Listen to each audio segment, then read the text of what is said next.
my friends and fellow VEDSies. So for pretty much as long as I have been doing VEDS, I've dedicated my day 2 video to giving an update on my life.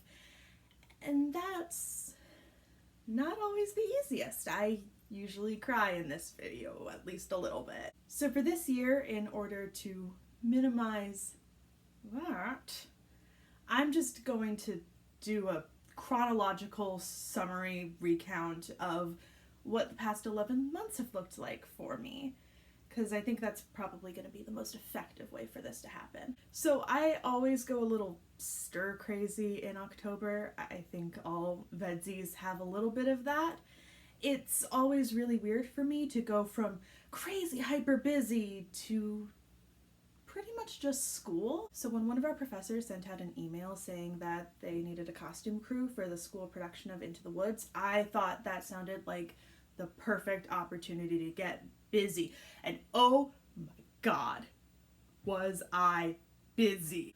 The run took up pretty much all of November, and it was so much and such a wild, wonderful time. Because I did some costumes, hair, and makeup in high school and have some experience with wigs, as in I have been in Joseph and the Amazing Technicolor Dreamcoat twice and once cosplayed Caleb Widogast, I was actually assigned the Witch and Jack's mother, and I helped with a few other assorted things. And by other things, I mostly mean the beginning of Act 2 Cinderella Quick Change.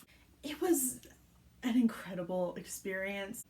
I always love getting to work behind the scenes when I can, and Into the Woods is a show that is really near and dear to my heart. And it was really fun getting to work with such a challenging character as the Witch. We were working with wigs, prosthetics, glamour, old age, some insane quick change stuff. I learned so much and also got to flex some muscles that I don't normally get to do as an actor, all while working with some wonderful people. So it was a really wonderful way to close out my college experience. Because yeah, a couple weeks later I graduated, finally. We didn't make a huge deal out of the whole thing. Our family is too big and too spread out to really have a party, and I'm not a party person to begin with. So instead of having a party, my parents paid for me and my friend Reed to go down to Stanton, Virginia for a couple days immediately after Christmas so we could hang out in one of my favorite places in the whole wide world, and even more importantly, so I could return to the American Shakespeare Center, which is probably my favorite theater ever, and see their production of A Christmas Carol, which I've been dreaming about doing for years now. It was wonderful. Reed is one of my best friends, and getting to show him this place that's so special to me after years of hoping and wishing and dreaming to go back there was so special and truly a wonderful way to send off my college years. I took a summer class my freshman year of college, and we went down there for that, and so to close everything off with American Shakespeare Center again felt like a wonderful little bow as I transitioned into what comes next. What was that, you may ask? The plan was simple. I move home and get ready for my big double joint replacement surgery, get the surgery, recover from said surgery, and then spend the recovery time figuring out where to go and what to do from that point on now that the surgery was over. At the same time, my brother would be applying to an inclusive college program out in Sandusky. Well, Jack got into college. Yeah, so things got a little complicated, as you probably could have guessed, considering this is very obviously my childhood bedroom. I mean, Bunny. So yeah, we were totally ready to have the surgery happen, and we had been for a while. My teeth were all in the right place. I had my wisdom teeth removed in April. I'd gotten the special surgery wires on with the surgical hooks that were cutting up the inside of my face. And then the insurance company denied the surgery. We had to cancel it the night before. Not gonna lie, that might have been the worst moment of my life.